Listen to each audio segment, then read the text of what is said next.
50,000 বছরের রাস্তা হবে যার যার কবর থেকে হাসরের মাঠ। ফুলচেরাতের পুল হবে 30,000 বছরের রাস্তা। আমার উম্মতগুলো কিভাবে রে পায়ে হেঁটে তারা অতিক্রম করবে?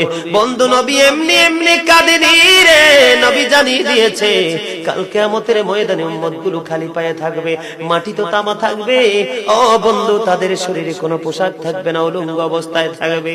এবং মা আয়েশা প্রশ্ন করলো, গো প্রাণের নবী, জানতে মনে চায় নবী গো, এই যে আপনার উম্মতগুলো উলঙ্গ অবস্থায় খালি পায়ে সবাই থাকবে গো নবী, তারা কি নারী পুরুষ একসাথে? কয় হ্যাঁ, নারী পুরুষ একসাথে।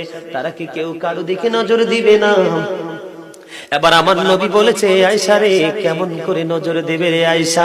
বন্যার পানি যেমনি প্রবল বেগে বৃদ্ধি পেয়ে পৃথিবীর মানুষগুলোকে গ্রাস করে ফেলেন, কাল কিয়ামতের দিন এই জাহান্নামের আগুন